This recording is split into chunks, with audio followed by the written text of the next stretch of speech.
Assalamualaikum warahmatullahi wabarakatuh.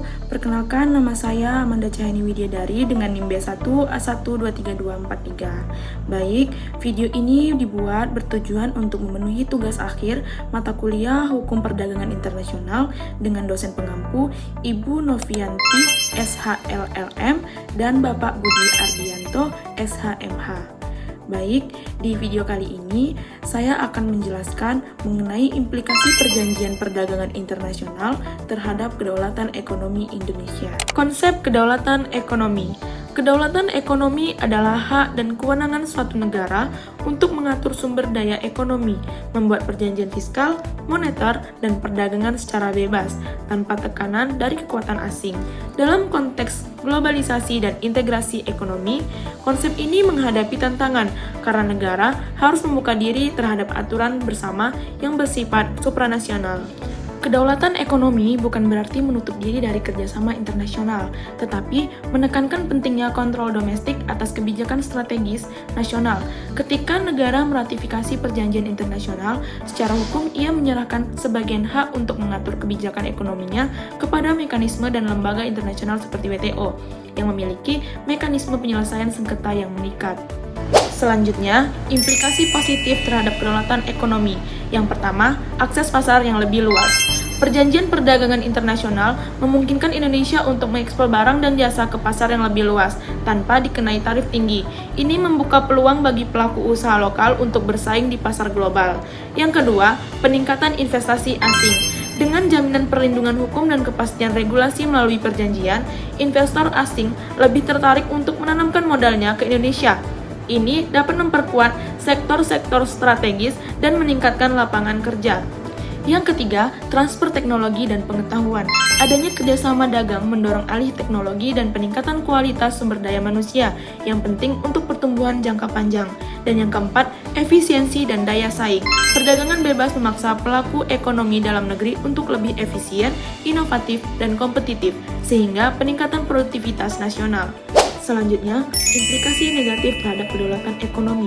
Yang pertama, keterbatasan kebijakan proteksi industri lokal. Perjanjian dagang seringkali melarang subsidi, tarif tinggi, atau pembatasan impor yang dapat digunakan untuk melindungi industri dalam negeri. Ini bisa mengancam keberlangsungan UMKM atau industri kecil yang belum siap bersaing secara global. Yang kedua, ketergantungan terhadap pasar global. Jika terlalu bergantung pada ekspor dan investasi asing, ekonomi Indonesia menjadi rentan terhadap gejolak global, seperti krisis ekonomi atau perubahan kebijakan negara mitra. Yang ketiga, konflik regulasi dan hukum nasional. Perjanjian internasional kadang bertentangan dengan kebijakan nasional. Misalnya, regulasi lingkungan atau standar kesehatan nasional bisa dianggap hambatan dagang, sehingga Indonesia harus mengubah aturan dalam negeri demi memenuhi perjanjian. Yang keempat, potensi hilangnya kedaulatan dengan sengketa dagang. Melalui lembaga seperti WTO, negara bisa digugat oleh perusahaan asing jika merugikan investasi mereka, meskipun kebijakan itu demi kepentingan publik. Sebagai contoh kasus yang relevan, yang pertama, gugatan Newmont terhadap pemerintah Indonesia atau SDS. Newmont menggugat Indonesia karena larangan ekspor biji mentah dinilai merugikan investasinya, meskipun kebijakan ini dibuat untuk mendukung hilirisasi dan kemandirian ekonomi. Yang kedua, AFTA dan serbuan produk impor murah. Dalam kerangka AFTA, Indonesia harus menurunkan tarif impor untuk sesama anggota ASEAN. Ini berdampak pada meningkatnya barang impor murah yang melemahkan produk lokal, misalnya di sektor pertanian dan tekstil. Upaya menjaga kedaulatan ekonomi. Untuk menjaga kedaulatan ekonomi di tengah keterikatan pada perjanjian internasional, maka Indonesia perlu, yang pertama, memperkuat daya saing industri lokal melalui insentif dan pembinaan. Yang kedua, mengoptimalkan negosiasi perjanjian dagang agar tidak merugikan kepentingan nasional. Yang ketiga, melindungi sektor-sektor strategis seperti pangan, energi, dan kesehatan. Dan yang keempat, memperbaiki regulasi domestik agar sinkron dengan komitmen internasional, tapi tetap memprioritaskan kepentingan rakyat. Baik, kesimpulannya adalah perjanjian perdagangan internasional dapat menjadi pedang bermata dua bagi kedaulatan ekonomi Indonesia.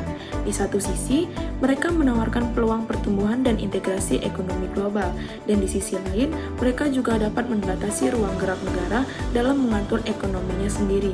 Oleh karena itu, diperlukan kebijakan yang cermat dan berdaulat agar perjanjian tersebut benar-benar mendukung kepentingan nasional dan kesejahteraan rakyat Indonesia. Baik, sekian video dari saya. Semoga bermanfaat dan mohon maaf apabila ada kesalahan. And thank you for watching. Wassalamualaikum warahmatullahi wabarakatuh.